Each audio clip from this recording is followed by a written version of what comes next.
이삭을 결혼을 시키려고 하는데 아브라함의 신실한 종을 이제 이삭의 신부감을 구하러 보냅니다. 그런데 그냥 막 알아서 그냥 하나 구해와라 이렇게 한 게 아니고요. 아브라함이 지침을 주었어요. 반드시 이렇게 해라 해서 맹세를 하고 보냅니다. 맹세를 하고요. 네. 아브라함의 말대로 꼭 이 말을 지켜서 신부를 데려와야 된다라고 맹세를 할 정도로 이게 아주 중요한 결혼입니다. 이삭의 아내를 구하는 게. 그렇죠. 그래서 이제 이 종은 아브라함에게 이제 맹세를 하고요. 이 아브라함의 고향인 메소포타미아로 가서 이제 이삭의 아내를 구해옵니다. 이게 성도의 결혼이 얼마나 중요한가. 그리고 믿음의 조상인 아브라함의 결혼과는 어떤가. 이제 이거를 한번 우리가 이 말씀을 통해서 한번 나누기를 원합니다. 아브라함의 결혼과는요. 가장 먼저 창세기 24장 3절에 가나안 족속의 딸들 중에서 내 아들을 위하여 아내를 택하지 말라 그랬어요. 네. 그리고 내 고향 내 족속에게 가서 내 아들 이삭을 위하여 아내를 택하라. 이게 가장 중요하고 아주 가장 중요하고 가장 첫 번째 되는 아브라함의 지침이었습니다. 결혼. 그러니까 아브라함이 가장 중요하게 생각했던 결혼과는 가나안 족속에게서 거기에서 딸들을 데려오지 말라는 거죠. 거기에서 아내를 구하지 말라. 이 아브라함의 이 결혼과는 이후에 이제 하나님의 백성 이스라엘에게 가나안 족속과 결혼하지 말라라는 아주 가장 첫 번째 되는 결혼의 금기령이 되었습니다. 그러니 가장 중요한 것은 무엇입니까? 불신자와 결혼하지 말라 지금 이 얘기죠. 뭐 우리는 이제 여러 가지 또 뭐 할 말이 있죠. 전도하면 되지 않겠습니까? 불신자와 결혼해서. 그리고 또 만약에 불신자와 결혼하지 않는다면 그럼 이 선택의 폭이 너무 없잖아요. 고를 수 있는 그 폭이 너무 없잖아요. 또 이렇게 말을 하기도 합니다. 그런데 이 불신자와 결혼하지 말라. 그 가나안 족속의 딸들과는 안 된다라고 했던 게 이 아브라함의 가장 중요한 첫 번째 금기 사항이었고 이게 아브라함 개인의 생각이 아니었고 이게 하나님으로부터 내려온 생각이었습니다. 그래서 이스라엘의 모든 하나님의 자녀들은 이스라엘의 모든 하나님의 백성들은 절대 가나안 족속과 혼인하면 안 된다. 아주 가장 중요한 금기령으로 하나님께서 우리에게 주셨다면 우리는 이제 여기에 대해서 심각하게 한번 생각을 해봐야 합니다. 왜 그러셨을까? 이유가 뭘까? 왜 불신자와 결혼이 안 될까라고 우리가 심각하게 한번 고민을 해봐야 하는 거죠. 이것은 이제 결혼의 목적이 무엇인가를 바로 알 때 정확하게 알 수 있습니다. 왜 우리가 결혼해야 하는가? 세상 사람들은요, 왜 결혼할까요? 행복하기 위해서 결혼합니다. 더 잘 살려고. 그래서 자기를 행복하게 해줄 수 있는 조건의 사람을 찾습니다. 뭐 돈이 많거나 능력이 많거나 성격이 나와 맞거나 취미가 같거나 이렇게 해서 잘 살기 위해서 결혼합니다. 그런데 이 성도의 결혼의 목적은 무엇일까요? 성도의 결혼의 목적은 과연 이 땅에서 행복하게 살기 위해서 결혼할까요, 여러분? 우리가 그렇게 하기 위해서 결혼합니까? 그런데 이 성도의 결혼의 목적은 아주 분명합니다. 성도의 결혼의 목적은요, 유업을 함께 이을 자를 구해서 함께 구원을 이루어가는 거예요. 그게 결혼의 목적입니다. 그러니 내가 누구와 함께 평생 동안 구원을 이루어 갈 것인가, 이게 이제 배우자를 고르는 기준이 되어야 되는 거죠. 그래서 불신자와는 안 된다라는 것입니다. 베드로전서 3장 7절에 베드로는 이렇게 말하고 있습니다. 결혼에 대해서 남편들아 이와 같이 지식을 따라 너희 아내와 동거하라 그랬어요. 지식. 그러니 뭐 감정을 따라서 뭐 감각을 따라서 욕심을 따라서 동거하는 게 아니라 바른 지식을 따라서 아내와 동거하는데 그를 더 연약한 그릇이요 또 생명의 은혜를 함께 이어받을 자로 알아서 귀히 여기라 이렇게 말씀하고 있습니다. 그러니 이 부부 남편에게 아내는 같이 구원을 이룰 수 있는 생명의 유업을 함께 받을 수 있는 자이기 때문에 귀한 거예요. 그래서 구원을 가장 귀하게 생각하는 남편이라면 그 아내가 귀하지 않을 수밖에 없습니다. 이 아내와 함께 내가 구원을 이룰 수가 있다는 것입니다. 나 혼자가 아니라. 네. 그러니 하나님께서는 아브라함을 부르셨습니다. 개인적으로 부르셨어요. 그러면서 내가 땅을 주겠다. 그렇게 부르셨죠. 그렇게 하면서 아브라함을 부르셨지만 그 땅을 주겠고 이제 점차적으로 아브라함이 이제 알 수 있도록 부르셨어요. 내가 너에게 땅을 주겠다. 그리고 내가 너에게 아들을 주겠다. 그리고 그 아들을 통해서 이 기업을 잇겠다라고 하나님께서 말씀하셨죠. 그러니 하나님께서 아브라함을 부르셨지만 결과적으로는 누구를 통해서 성취가 됐습니까? 아내 사라를 통해서 성취가 됐죠. 반드시 사라를 통해서 그리고 반드시 이삭을 통해서 기업을 얻겠다. 이게 하나님의 구원 계획이었습니다. 그러니 처음에는 아브라함 한 사람을 부른 것 같았지만 보니 사라가 없었으면 안 됐어요. 그 일이. 네. 그리고 이삭을 하나님께서 주시고 이삭을 통해서 하나님의 뜻이 이루어지는 것입니다. 그러니 이 개인적으로 하나님께서 부르셨지만 결국은 이 가족 공동체를 통해서 하나님이 구원을 이루셨다라는 것입니다. 그러니 이 이삭의 부인, 이삭의 아내를 이제 구하는 것은 굉장히 중요한 거죠. 이 이삭은 하나님께서 아주 하나님의 주권으로 태어나게 하신 그런 생명이었어요. 그냥 뭐 사람의 힘으로 난 게 아니었습니다. 그리고 이삭을 통해서 하나님께서 하나님의 기업을 얻겠다 했는데 이 이삭 혼자서 구원을 이루는 게 아니에요. 그럼 이삭은 누구를 통해서 함께 구원을 이룰까요? 이삭의 아내. 이삭의 아내를 통해서 함께 그 가정을 통해서 이제 구원을 이루어 갈 것입니다. 그렇게 하나님의 나라를 세워갈 것입니다. 그러니 이삭과 그 아내의 결혼을 통해서 가정 공동체를 통해서 이루어지는 하나님의 기업입니다. 그러니 이건 사명이죠. 그러니 이 아내가 없이는 남편이 같이 사명을 이룰 수가 없다는 것입니다. 이 구원의 일을 하나님께서 그렇게 만들어 놓으셨어요. 그래서 이제 이 비밀을 안 베드로가 그렇게 얘기한 것입니다. 같이 생명의 유업을 나눌 자다. 그러니 혼자서는 안 된다는 거죠. 같이 아내가 있어야 된다는 거죠. 여러분, 이게 성도의 가정입니다. 그러니 성도의 가정이 왜 중요한가? 그리고 성도의 가정이 왜 귀하고 그리고 그 가정이 왜 거룩해야 하는가라는 분명한 이유가 있습니다. 그러니까 이 결혼에 대한 목적을 확실하게 우리가 알고 있다면 이제 이렇게 너무나 타당한 이유가 이제 다 나오는 것이죠. 그래서 이 부부는요, 함께 멍에를 메고 가는 사이입니다. 이 멍에에 대해서는 고린도후서 6장 14절에 아주 자세하게 잘 설명이 나와 있습니다. 멍에를 함께 메고 가는데 너희는 믿지 아니하는 자와 멍에를 함께 매지 말래요. 멍에 같이. 네. 의와 불법이 어찌 함께하고 빛과 어둠이 어찌 사귀며 그리스도와 벨리알이 어찌 조화가 되겠느냐. 그리고 믿는 자와 믿지 않는 자가 어찌 상관하겠느냐. 그랬죠. 그리고 하나님의 성전과 우상이 어떻게 같이 일치가 되겠느냐. 그러면서 우리는 하나님의 살아계신 성전이다. 이렇게 말씀하고 있습니다. 그러니 믿는 자와 믿지 않는 자가 어찌 상관하며, 이 상관은 메리스입니다. 이건 나누어 가지는 거예요. 함께.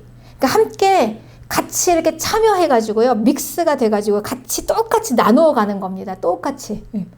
그러니까 한번 섞어져서 하나가 되어서 이걸 나누는 거예요. 똑같이. 그러니 만약에 이제 불교 신자와 같이 멍에를 맨다면 이제 이 불교를 같이 나누는 것입니다. 그리고 또 이제 불신자와 함께 멍에를 맨다면요, 이 불신을 같이 함께 나눠야 돼요. 내가 아무리 믿음이 있어도 내 배우자가 불신자면 같이 한번 믹스가 돼야 됩니다. 그래서 같이 나눠야 돼요. 그러니 얼마나 그 과정이 힘들겠습니까? 더구나 이 육체는 성령을 죽이는 원리가 있습니다.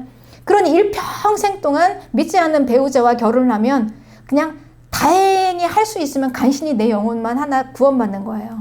그거 하면 잘하는 것입니다. 그리고 인생을 낭비하는 것입니다. 뭐 주의 일을 하고 뭐 얼마나 내 사명을 이루고 이런 것은 꿈도 못 꿔요. 네. 그러니 이 불신자와의 이 결혼이 얼마나 인생을 낭비하는 것인가.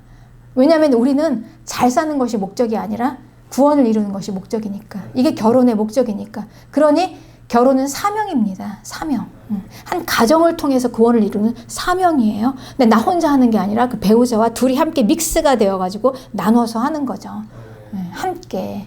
그러니 얼마나 성도의 가정이 중요하고 얼마나 성도의 이 결혼이 중요합니까, 여러분? 그렇습니다. 그러니 이 아브라함이 이 이삭의 아내를 구하러 이제 종을 보내면서 맹세까지 한 거예요. 맹세까지.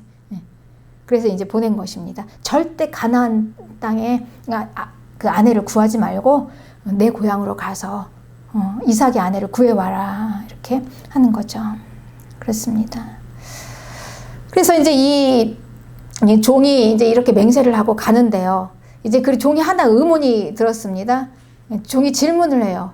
그런데 그렇게 해서 만약에 아내를 구했는데 거기 메소포타미아에 가서 이제 딱 이삭의 아내가 될 여자를 하나 구했단 말입니다. 그런데 만약에 그 여자가 나를 따라서 오지 않는다면 어떻게 해야 합니까? 이렇게 이제 질문을 합니다. 그렇죠. 이제 이런 것도 다 알고 가야 되죠. 종으로서는 어떻게 대처를 해야 할까? 아브라함에게 물어보는 거예요. 그러면 만약에 그 여자가 나오려고 하지 않으면 이삭을 데리고 그 땅에 들어가야 합니까? 메소포타미아로 다시 들어가야 합니까? 이제 이렇게 물어봅니다. 종으로서는 너무나 당연한 질문이고 그렇게 또 생각할 수도 있을 거예요. 근데 무엇을 목적으로 삼느냐에 따라 결혼이 목적이 그냥 결혼 자체만이 목적이라면 그렇게 할 수도 있죠. 결혼이 목적이니까 어떻게든 결혼을 시키려면 그 여자가 오려고 안 하면 그럼 이삭을 데리고 가서 결혼을 시키는 것인가. 그런데 아브라함은 그 얘기를 듣고 절대 그렇게 하지 말라고 그랬어요. 절대 아니라고. 그러니까 이 결혼 자체가 목적이 아니라요. 이 결혼이 추구하는 목표가 있습니다. 그게 바로 구원이에요. 그러니 우리 그 성도들은요. 분명히 하나님께 부르심을 받고 나왔습니다. 사명을 받았어요. 아브라함은 분명한 부르심을 받았습니다. 그 땅에 있을 때 메소포타미아에 이제 아브라함이 있었죠. 그때 하나님께서 아브라함을 부르실 때 가나안으로 와라. 내가 그 가나안 땅을 주겠다라고 그 약속 가운데 부르셨어요. 그런데 그 땅이 무엇이었습니까? 기업이었죠. 하나님의 기업. 그리고 그 땅이 점점 아브라함이 이제 그 계시를 이해하고 깨닫게 되니까 그 하나님께서 주시겠다는 그 땅이 바로 하나님의 나라 영원한 기업이었구나. 즉 우리가 흔히 얘기하는 천국이에요. 그러니까 우리가 하나님께서 우리에게 천국을 주시겠다라고 하시면서 우리를 꺼내 오신 것입니다. 그렇게 먼저 1차적으로 하나님께서 우리를 그렇게 부르셨어요. 그 목적을 위해서 결혼을 하나님께서 주신 것입니다. 그러니 이 결혼 자체가 목적이 아니라 목적은 무엇입니까? 땅을 주시겠다. 하나님의 나라를 주시겠다. 그 나라를 위해서 하나님께서 부르셨으니 다시 돌아가면 안 되는 거죠. 이 사명을 확실히 알아야 합니다. 목적이 무엇인가를 분명히 알아야 돼요. 그러니 이 성도의 삶은 분명한 목적이 있는 부르심입니다. 아주 명확합니다. 땅을 주시겠다. 내가 너를 구원하겠다라고 하나님께서 부르셨는데 다시 그 아내를 따라서 세상으로 나가면 안 되죠. 있던 곳으로 가면 안 되죠. 절대 안 된다. 절대 이삭을 데리고 가면 안 된다. 아브라함을 하나님께서 부르셨어요. 그리고 하나님께서 땅을 주시겠다. 아들을 주시겠다 하시면서 이삭을 주셨습니다. 그래서 하나님은 기업을 이어가면서 이 땅에 사는 동안 기업을 이으면서 영원한 하나님의 나라를 주시고 그 나라에 들어가는 것, 그거를 목표로 주셨어요. 인생의 목표로 아브라함에게. 그러니 하나님께서 부르신 하나님의 백성은 하나님의 나라, 그 나라에 들어가는 백성들입니다. 그런데 그 나라가 어디에 있습니까? 영원한 나라, 영원한 나라까지 가는 곳이에요. 이 땅에서 약속을 받았지만 그 성취는 어디에서 이루어지냐면 영원한 하나님의 나라, 아주 명확하게 확실한 우리의 부르심이 있습니다. 그러니까 이거를 우리가 분명하게 알고 있어야 합니다. 이게 절대 이건 흔들릴 수가 없어요. 이게 가장 높은 부르심, 가장 중요하고 확고한 부르심입니다. 이거 흔들리면 다 흔들립니다. 그러니까 우리의 삶이. 이걸 중심으로 이제 세워지는 것입니다. 그러니 이걸 중심으로 결혼이 되어져야 되고 이걸 중심으로 이제 우리의 인생이 이제 막 세워져야 하는 거죠. 네. 그러니 이제 그 나라에 들어가는 백성들은 누구냐? 바로 하나님으로부터 난 백성들이에요. 네. 그러니 이 땅에는 이제 두 부류의 사람들이 있습니다. 하나님으로부터 난 백성들이 있어요. 이삭처럼 하나님의 주권으로 설명할 수 없는 부르심, 그 탄생, 거듭남이죠. 새 생명을 받은 자들. 그러니까 똑같은 생명이지만 거듭난 새로운 생명을 받은 한 부류가 있습니다. 그들은 그렇게 하나님의 나라를 들어갑니다. 마지막으로. 그리고 또 한 부류가 있어요. 일반적인 그냥 생물학적인 탄생의 생명. 그 이들은 하나님의 기업으로 못 들어갑니다. 못 가요. 그들은. 그러니 이 둘이 같이 섞여지면 안 되는 겁니다. 분명하게 생명이 달라요. 그러니 이 둘이 같이 합쳐져서 섞여지면 안 되니 이 결혼은 하나로 되어지는 거잖아요. 지금 같이 함께 참여해서 나누는 거잖아요. 상관한다라는 의미가 그렇습니다. 같이 함께 섞여져서 이렇게 나눠야 돼요. 똑같이 똑같은 걸 가져요. 나도 갖고 너도 갖고 이렇게 둘이 딱 똑같은 걸 갖는 것입니다. 그러니 이 생명이 다른데 어떻게 이 둘이 죽음과 삶의 생명이 같이 믹서가 돼가지고 그걸 나눌 수가 있겠습니까? 그러니 불신자와 이게 나눌 수가 없는 거예요. 그 생명이. 그러니 가나안의 딸들과는 섞여지면 안 되는 거죠. 예, 그렇습니다. 그러니 우리의 모든 역사는, 인간의 모든 역사는요, 뭐가 그냥 많은 것 같아요. 인간의 뭐 영웅, 시대적인 영웅들이 나타나서 제국이 뭐 나오는 것 같고, 그렇지만 하나님께서는 명확하게 이제 다니엘을 통해서 가르쳐 주셨어요. 인간의 역사는 결국은 구원의 역사였다라는 거죠. 하나님의 나라로 끝이 나는 구원의 역사였다. 우리는 분명히 봤습니다. 그리고 그것을 믿습니다. 그런데 인간의 역사뿐만이 아니에요. 우리의 인생의 역사도 마찬가지입니다. 우리의 인생의 모든 역사의 목적이 무엇이냐? 구원이라는 것입니다, 여러분. 그러니까 이거를 잊어버리면 안 돼요. 그러니 우리가 예수님 믿어서 가장 중요한, 가장 높은 부르심의 목적은 구원이다. 이건 절대 흔들리면 안 되는 것입니다. 이게 무너져버리면 이제 완전히 이제 싸그리 다 무너지는 거죠. 그쵸? 잘 살기 위한 부르심이 아닙니다, 여러분. 예. 그러니까 우리가 뭐 예를 들면 기업에서도 뭐 예산을 세우잖아요. 1년 예산. 뭐 기업이든 단체든 1년 예산을 세웁니다. 그리고 그 예산에 따라서 또 컨설트를 해요. 컨설턴트. 네. 그래서 다 계획을 세워서 이끌어 나갑니다. 그냥 무작정 막무가내로 막 하지 않아요. 근데 하물며 우리 귀한 우리의 인생, 내 개인의 인생이 얼마나 중요합니까? 그거 하나 무너지면 완전히 다 인생이 그냥 끝장나잖아요. 막 나락으로 떨어집니다. 예산을 세워요. 가장 중요한 예산, 목적이 무엇이냐? 구원입니다. 그러면 이제 이 구원에 따라서 이제 컨설트를 하는 거예요. 그러면 이제 완전히 달라지죠. 삶이. 어떻게 살아가느냐. 그래서 인생의 목적이 무엇인가 너무나 분명하고 확실하게 우리가 이제 명확하게 우리 앞에 이제 펼쳐 있습니다. 이게 이제 증명이 되는 게 뭐냐면은요. 우리가 받은 그 땅이 영원이라는 거예요. 영원. 그러니까 이 땅에서 끝난다면 우리가 이걸 목적으로 삼을 수가 없죠. 그건 한시적이니까.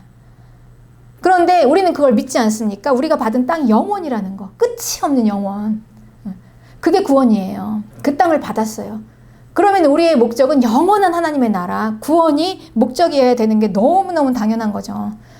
이 예산 아래에서 이제 우리가 컨설트를 하는 거예요. 우리 인생의 컨설트를. 그러니 이제 목적이 확실해야지 이제 내가 어떻게 살아야 하는가가 이제 나오는데, 그러니 이제 이 목적을 중심으로 해서 우리가 모든 걸 다, 우리가 예배를 드리고 또 말씀을 들어도 말씀을 적용을 해도 과연 내가 이 말씀이 구원을 이루는 말씀인가 이렇게 적용을 하면 우리 문제에 다 풀어집니다. 풀어져요. 그런데 이제 우리가 엉뚱하게 이제 이 목적이 아닌 이 잘 사는 거, 그러니까 우리 세상 따라가면 안 되잖아요. 그러니까 세상은 그렇게 하니까, 그러니까 뭐 잘 살고 어떻게 하면 잘 해내느냐, 무사히 잘 넘어가느냐, 잘 극복해내느냐, 잘 살아나느냐죠, 한마디로. 거기에다가 우리가 이제 초점을 맞추면, 말씀을 적용하면 이제 답이 안 나와요. 다 의문투성입니다. 왜? 한 예를 들면요, 우리가 구원이 목적이 된다면은요, 이제 우리가 해석을 하고 적용을 해도 구원은 그렇지 않습니까? 우리가 영원한 생명을 얻는 거잖아요. 그러니까 영원한 생명을 얻기 위해서라면 이 땅에서 그냥 우리가 귀하게 생각한다, 우리가 가치 있게 생각한다라는 것을 그냥 하나씩, 두 개씩은 포기할 수가 있다는 거예요. 왜냐하면 구원이 가장 큰 가치니까. 그게 가장 큰 가치고 그걸 반드시 얻어야만 한다면 무엇을 잃을 것이냐. 그러면 이 땅에서 때로는 우리가 팔을 하나를 불구가 될 수도 있는 거고, 다리 하나를 잘라낼 수도 있는 거고, 육체가 하나가 이루어질 수도 있는 거죠. 그럼에도 불구하고 영원한 생명인 구원을 얻을 수가 있다면 무엇을 선택할 것이냐. 그래서 때로는 우리가 건강을 잃을 수도 있는 거고요. 그리고 잘 나가던 그 사업이 망할 수도 있는 거고 돈을 잃을 수도 있는 거죠. 예. 그럼에도 불구하고 구원을 얻을 수 있다면 그럼 이제 해석이 되는 것입니다. 그래서 때로는 뭐 잘못된 만남이라면 헤어져서 가정이 다시 세워지면서도 구원을 이룰 수가 있는 경우도 있고요. 그러니 우리가 무엇을 목적으로 가장 중요한 목적으로 이렇게 세워놓느냐 구원이다라고 했을 때 구원이다. 이건 절대 불변하면 안 되고요. 이건 건들면 안 되는 거예요. 그리고 나서 이제 그 밑에 이제 가장 중요한 거 그거 하나 붙잡고 이게 목적이니까 그걸 알아야 하는 것입니다. 우리가 그걸 알고 그걸 깨달아야 돼요. 그러니까 이걸 못 깨닫고 알지 못하면 아무리 말을 해줘도 몰라요. 받아들일 수가 없는 거예요. 아무리 말을 해줘도요, 알아듣지를 못하는 거예요. 알아듣지를 못해요. 구원이 목적이라는 거를 그냥 딱 세우지 않으면 아무리 얘기를 해줘도 모르는 것입니다. 그렇습니다. 네. 그러니 우리는 목적이 구원입니다. 네. 그렇습니다. 네.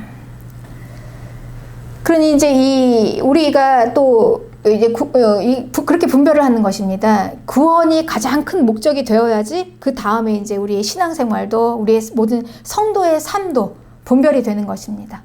그러니까 요즘에 우리가 가정 회복 그리고 치유 또 우리의 뭐 개인적인 치유 회복 다 좋습니다. 그런데 여러분 그게 목적이 아니에요. 네. 목적은 구원입니다. 네. 그러니까 가정의 회복이 목적이 아니고요. 그러니까 구원이라는 목적이 정확하게 명확하게 딱 되어 있을 때 가정도 회복이 되고 치유가 되고 그게 이제 이게 자리가 이제 잡혀지니까 그게 이제 되어지는 겁니다. 그런데 이 가정이 회복이 목적이 되려고 하면은 이게 삐뚤어져요. 예, 이게 어긋납니다. 그래서 이 가정의 회복이 목적이니까 뭐 배우자의 그 남편의 또는 아내의 그 마음을 뭐 이렇게 원하는 대로 해줘야 되잖아요. 같이 시간도 보내줘야 되고 그게 목적이 되어지다 보면 그래서 뭐 그들을 위해서 그들이 원한다면 뭐 주일도 몇 주 빠지면서라도 그들의 마음을 얻을 수 있다면 이렇게 해서 먼저 회복시켜 놓고 믿음을 갖고 이런 순서가 아닌 거예요, 여러분. 순서가 구원이 목적이면 그렇습니다. 예. 그러니 이 모든 목적은 그렇습니다. 가장 중요한 목적은 하나예요. 둘이 아니에요. 갈라지지 않아요. 그러니까 어디서부터 회복이 됩니까? 구원이 잘 이루어지면 가정이 회복이 돼요. 저절로. 그리고 개인적인 치유도 그리고 우리의 모든 삶도 회복이 되어집니다. 그 안에서 순서가 그렇습니다. 네. 네. 그러니 이제 우리가 이 가장 중요한 이 구원을 우리가 지키기 위해서는 정말 이건 흔들리지 말고 지켜야 할, 목숨 걸고 지켜야 할 가치들이 있어요. 예배, 우리의 뭐 헌신, 뭐 하나님 앞에 우리가 기도, 뭐 이런 것들. 절대 우리의 구원을 위해서 흔들리지 말아야 할 그런 가치들이 있습니다. 그렇습니다. 그래서 이제 이 구원, 이제 우리의 가장 중요한 이 목적이 잘 이제 세워질 때, 이제 그때 비로소 이제 우리에게 하나님께서 주시는 이 아브라함의 복이 우리에게 임하는데요. 창세기 24장 1절에는 여호와께서 그의 범사에 복을 주셨더라 이렇게 말씀하시죠. 그러니까 우리는 하나님이 주시는 복을 받아야 합니다. 하나님이 주시는 복을 받아야 돼요.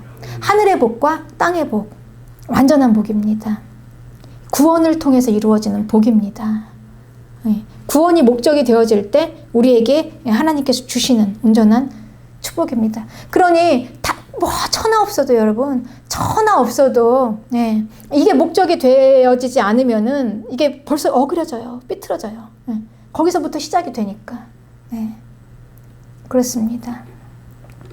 이게 이제 우리의 성도의 가장 큰 목적이죠. 이걸 절대 우리 이제 잊으면 안 되는 것입니다. 절대 그렇습니다. 그래서 이제 이 목적으로 이제 아브라함이 이삭의 아내를 구하는 것입니다. 구원이 목적이니까 결혼이 우리의 사명이 되는 거죠. 그리고 결혼을 통해서 이 구원을 이루는 것이 가정의 가장 큰 가치가 되어지는 거죠. 너무나 정당하게, 너무나 명확하지 않습니까? 그러니 당연히 이삭의 아내는 가나안 땅이 불신자면 안 되고 이제 거룩하고 경건한 가정에 신앙을 가진 자, 하나님의 백성이어야 된다. 이제 이 절대 불변한 이 조건에서 이제 구하는 것입니다. 그러니까 하나님은 이미 이삭의 배우자를 이미 주셨습니다. 주셨어요, 여러분. 그러니까 구원하기 위해서 택하신 성도의 가정을 하나님께서 인도하지 않으시겠습니까? 그러니 이미 이삭의 아내는 정해 있는 거예요. 하나님께서 주셨어요. 그러니 이제 많은 선택도 필요 없어요. 선택의 폭이 넓으면 뭐합니까? 많은 사람을 선택하면 뭐합니까? 더 복잡하고 혼란스럽기만 하죠. 하나님께서 주신 이 배우자를 찾아가면 돼요. 찾아내면 돼요.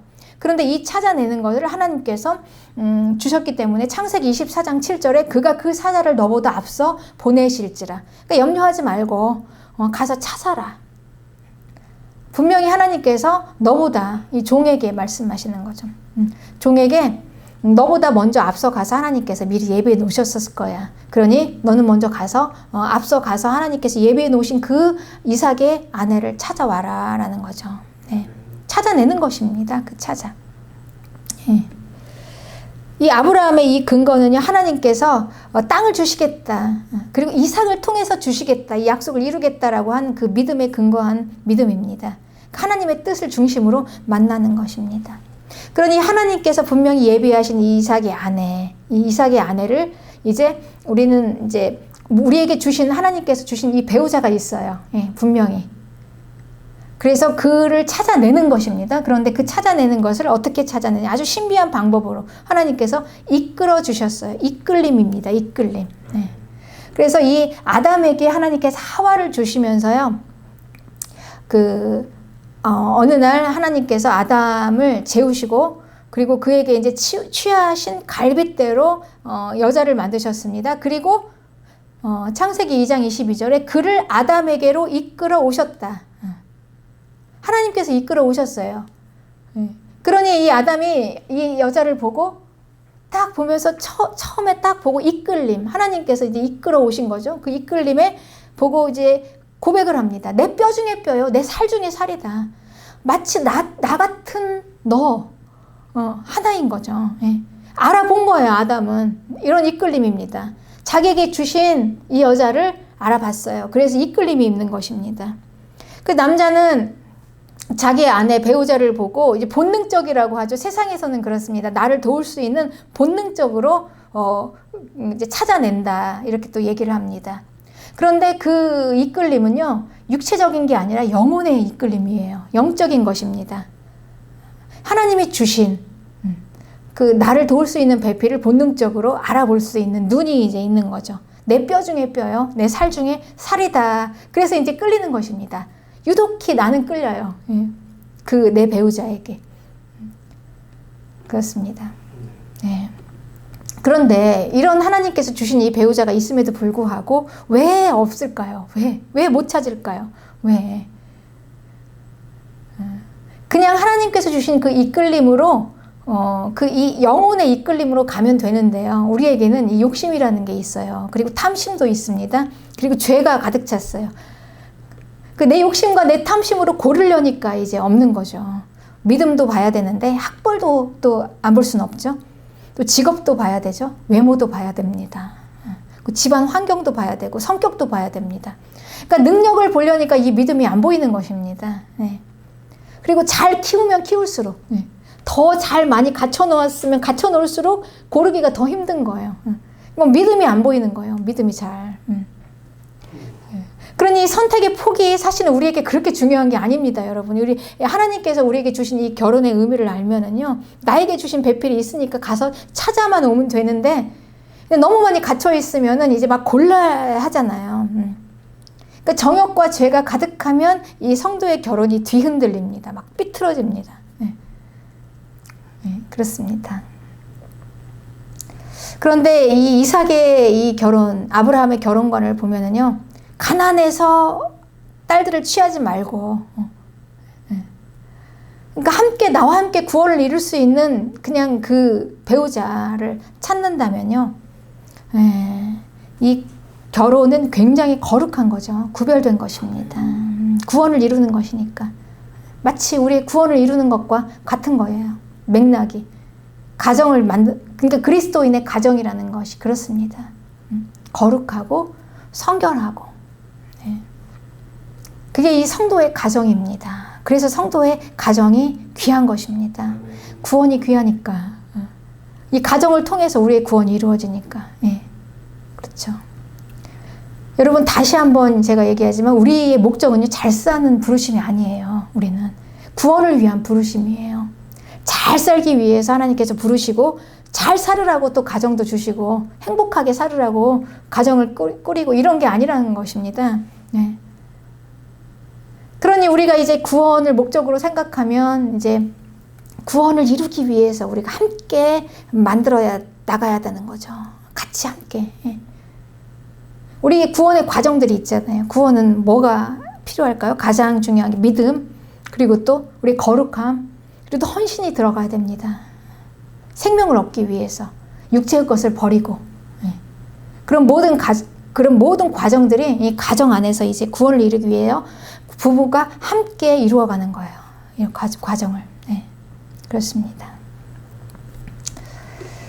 그래서 이 성도의 결혼, 말라기서 2장 15절에는 그에게는 영이 충만하였으나 오직 하나를 만들지 아니하였느냐. 어찌하여 하나만 만드셨느냐. 이는 경건한 자손을 얻으려고.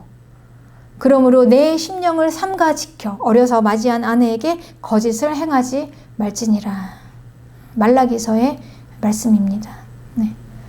하나님께서 선택의 폭을 많이 주셔가지고 막 복잡하게 그런 것도 아니고, 많이 주신 것도 아니에요. 하나님께서 이 구원을 이루기 위한 가정, 배우자를 딱 한 사람만 주셨습니다. 하나만. 하나님은 영이 많으셔서 많이 만들 수 있지만 하나만, 경건하고 거룩한 구원의 가정을 이루기 위해서입니다. 그래서 이제 이 아브라함의 맹세하고 이 종이 이제 그 이삭의 아내를 구하러 이제 떠나요. 그런데 이제 떠나는데 이제 아브라함은 딱 한 가지 가장 중요한 지침만 주었어요. 이삭의 아내는 이삭과 함께 구원을 이룰 수 있는 그런 여자를, 하나님이 분명히 예비하신 여자가 있을 것이다. 그런 여자를 가서 구해와라. 이제 종에게 말한 거죠. 그런데 이제 종은 이제 실제적으로 그 여자를 이렇게 만나려고 하는데, 어떻게 하면 또 이삭의 그런 이제 아주 기본적인 지침, 그러니까 이제 믿는 가정에, 믿는 자매, 그 기본적인 지침을 가지고 이제 이 아브라함의 종이 이삭의 아내로 가장 이제 중요하게 생각했던 게 인품이었습니다. 인격. 그래서 이제 구체적인 내용에 대해서 이제 하나님께 도움을 구하는 거예요. 내가 이 여자를 어떻게 알아볼까? 이삭과 함께, 이삭 이제 코드가 맞아야 되잖아요. 영적인 수준도 맞아야 되고. 이삭과 함께 같이 이 구원을 이룰 수 있는 그 아내를 구하려면 뭐가 표징이 될까? 그래서 이 종이 아주 지혜로운 종이요. 하나님께 기도를 하는데 이렇게 기도를 해요.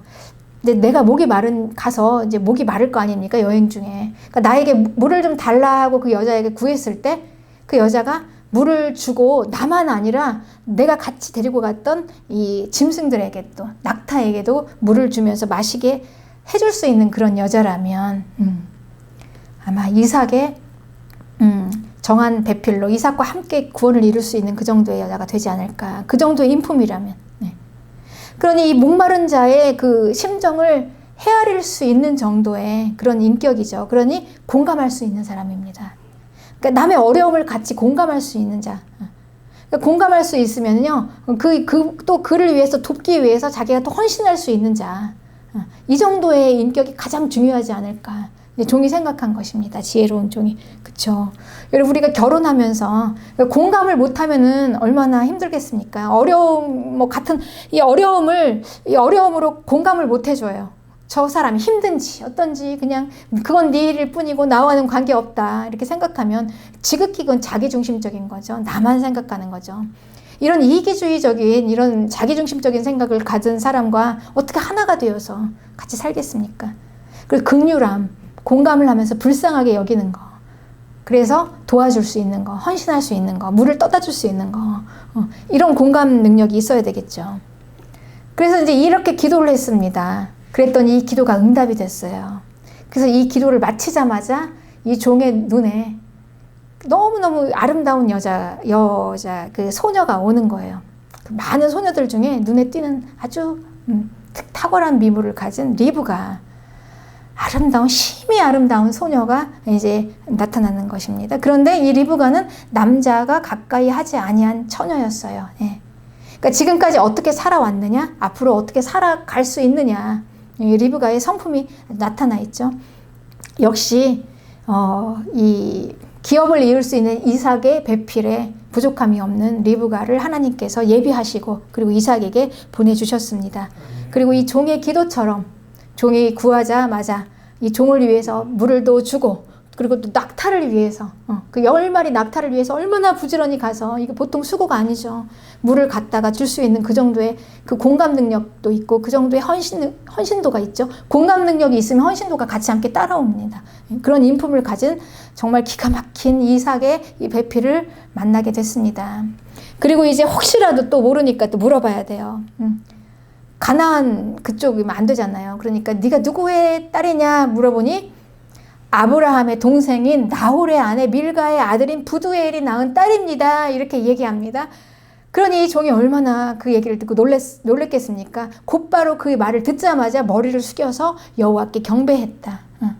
정말 하나님이 살아계시고 정말 아브라함의 하나님 여호와 그분이 이 모든 일을 인도하셨다. 이제 믿음을 고백한 것입니다. 그리고 이제 일사천리로 이제 결혼을 진행합니다. 예, 우리가 이제 이 종이 어떻게 결혼을 진행하는지 이런 것도 이제 우리가 한번 같이 나눠봤으면 좋겠습니다. 여기서 끝나는 게 아니에요. 이제 결혼까지 가야 되는데 이제 종이 아주 신실하고 지혜로운 종이었어요. 그래서 이제 이 리브가의 가족을 만났습니다. 이제 가족의 허락을 받아야 되잖아요. 이 가족들에게 지금까지 있었던 이 모든 일들을 더하거나 빼거나 뭐 과장하지도 않고 거기다 하나 거짓말을 하지도 않고 보태지도 않고 그냥 있는 그대로의 사실을 진실대로 다 이야기를 했습니다. 가장 큰 능력은 진실입니다. 예. 진실은 상대방에게 신뢰를 줘요. 이 종의 이 진실된 말을 듣고 이제 가족들이 마음이 움직이기 시작합니다. 예.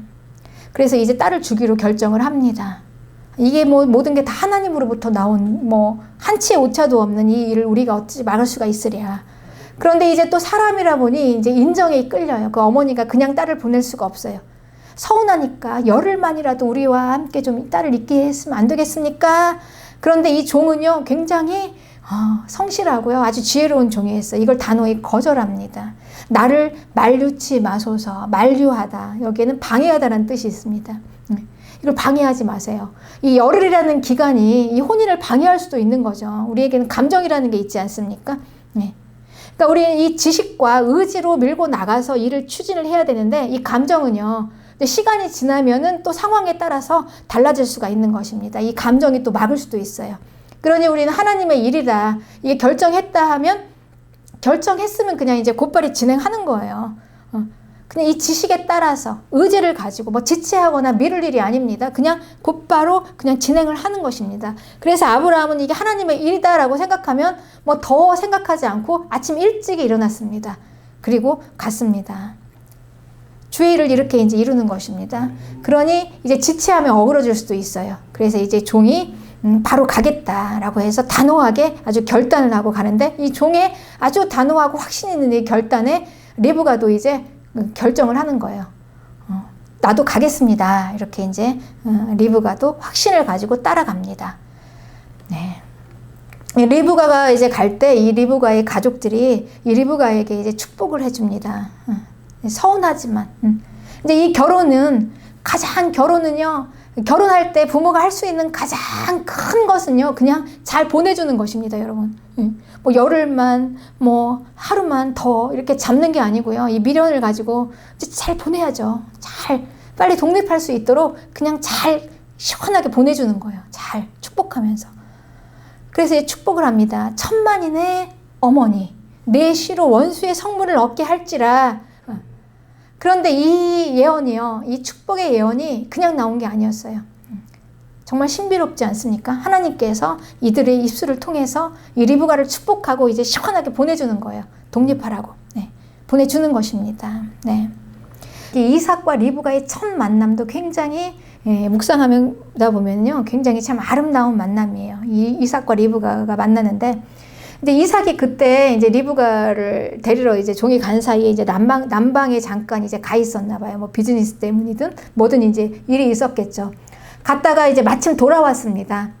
자기 집에 쫙 돌아와 있는데, 돌아와서 이제 저녁이 해가 어둑어둑 이제 저녁 노을이 질 무렵, 그 무렵. 언제나처럼 이삭은요, 이제 묵상하며 기도했어요. 기도하고 있는 그 중에, 이제 기도 중에, 저기서 이제 오는 거예요. 이제 뭔가 한 무리가 옵니다. 낙타가 오는데, 자기 아내를 데리고 오는 것 같아요. 그래서 이제 리브가를 이제 만나러 이삭이 이렇게 일어났습니다. 이제 멀리서 이렇게 걸어와요. 근데 이삭이 걸어오는 것을 보고 리브가가 물어봅니다. 저 사람이 누구냐 물어봐요. 그러니 이제 종이 내 주인입니다. 그러니까 이제 리브가가 자기 남편인 거를 이제 알아보죠. 그리고 이제 바로 이삭을 보면서 리브가가 그 앞에서 했던 행동이 뭐냐면요. 리브가가 너울을 가지고 자기 얼굴을 가리웠다. 정말 수줍게.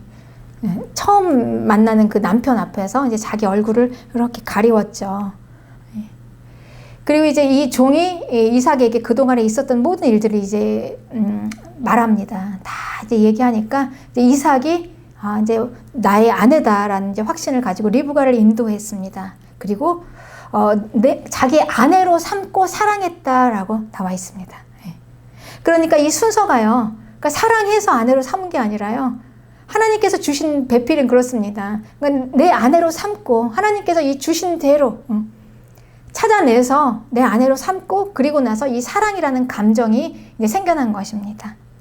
아내로 삼은 후에 사랑했다. 인도하심 후에 사랑의 감정이 축복으로 따라온 거죠. 그렇습니다.